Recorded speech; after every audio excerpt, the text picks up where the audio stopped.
มาพี่น้องมาโอ้หลังจากเลิกเวียกพี่น้องเอ้ยนี่สูตรสีมืออาจารย์มาเฮ็ดมาพี่น้องพี่น้องเนาะแต่ว่าเอาไปคั่วแล้วพี่น้องเอ้ยกลายเป็นกล้วยเนาะนี่สูตรอาจารย์เพิ่นจะได้แซ่บบ่อาจารย์สุดยอดสุดยอดสุดยอดพี่น้องเอ้ยใบอ่อนใบอ่อนกับเบาเส้นพี่น้องเอ้ยมานำกันแซ่บเลยมื้อนี้กับบรรยากาศแดดพี่น้องเอ้ยมื้อนี้แดดแห้งใบเทียนกะลังเลิกเวียกเนาะพี่น้องเนาะเอียดลงหน่อยสักแก้วเปียกคมๆพี่น้อง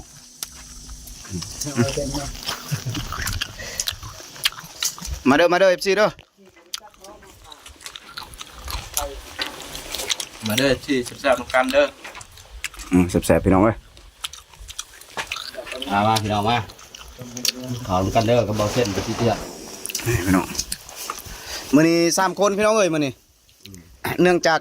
หัวหน้าใหญ่เพิ่นคาดเวียกเนาะมื้อนี้เนาะเพิ่นไปธุระพี่น้องก็เลยว่าใบเทียนกับเบาเส้นแล้วก็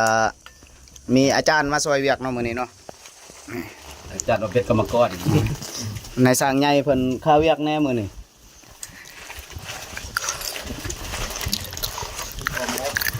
กินบ่เป็นกินเป็นมะขามเป็นบ้านคนชงไม่โง่โอ้เป็นเรื่องเลยคือตา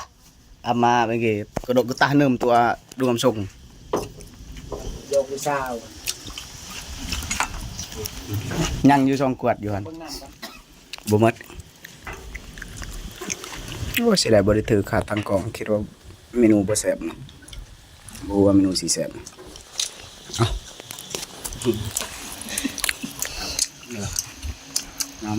พี่น้องมาโอ้มื้อนี้เด็ดอีหลีมื้อนี้พี่น้องเอ้ย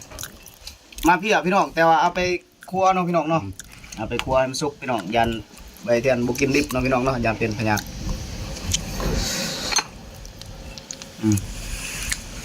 ครับ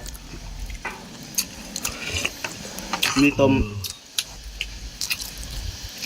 แซ่บพี่น้องเอ้ยบรรยากาศเลิกเวียกพอดีกินข้าวแซ่บเนาะจันเนาะดีแล้วช่วงข้าวเที่ยง2 โมงกินข้าวเที่ยง4บ่ายๆหนาวไปวะ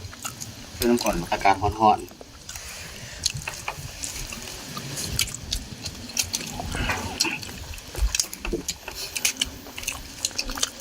วันนี้ได้บรรยากาศเลยหน่อยจันเนาะจะน้อยพระอาจารย์เพิ่งปลูกต้นไม้นะโอ้โหขนาดนั้นเลยสงบอีกเหมาะเลยอยู่กับวิวครับ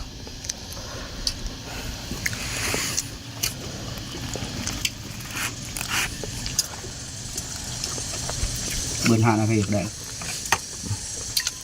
เบอร์ลงทำมือโทรศัพท์เพิ่นบ่ได้เอามา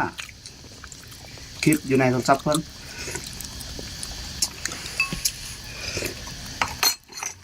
พอจีนโว้ยเสร็จมาเดี๋ยวเด็กๆมีสักนิดกินหน่อยเนาะกินอันนั้นก็บ่ได้คิดว่าเล็กแจ่วหันเป็นเรื่องอะไรวะ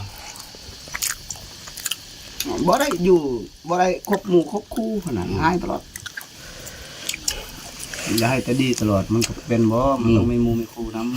ำมีกินมีอันนั้นเนาะมีเฮ็ดหรอมีงานกันก็ได้นั่นแหละมนุษย์เฮากินมีมวยคนเอาไปขอโทษหัวหน้าเจ้าเด้อเงินเพิ่นสิดีใจเด้อฮับเปียกเลยก็มีลูกน้องแน่นี่มือเดียวนะเว้นสิลายมือไปขอโทษเดี๋ยวนี้เลยคนน่ะ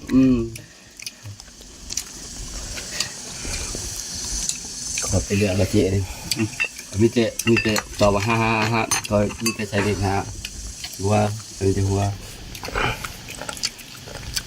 ทำเกิน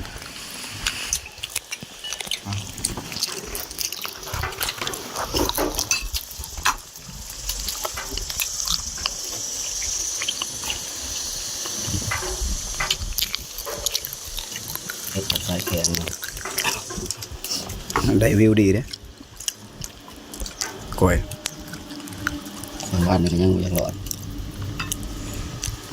นักเติบวะ นะพระอาจารย์โทรหามกิมเอามากินข้าวอยู่นี่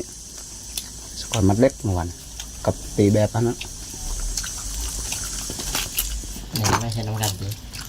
เมื่อวัน มันนี่นะ เฮ็ดให้ไล่จากเน้นให้มันเร็วไว้จะน้อยอันนั้นก็สิไปไทย โอ้ ประมาณเดือนห้าวันที่22บ่ แม่น ไปบางแสนก่อน ก็เอามาไปเฮ็ดงานอยู่ไทย ไป นี่หอยหมูเช็ดสนุก ว่าเฮ็ดก็ได้ หางานเท่าไหร่ เลยอยากปั่นเพิ่นเฮ็ด YouTube อันนี้ กูเฮ็ดเด้ออยู่ห่างส่งทำคลิปทำอย่างทำงานทำเฮ็ดเลยอยู่ถูกเด็กเกิดจะคืนเรียกเลย อืม ไปเองชองเองเนี่ยเพิ่ม เฉพาะแซดบ่ตอบมื้อนะ เพิ่นได้เรียกแล้วเพิ่นบ่มาเฮ็ดนำทำคลิป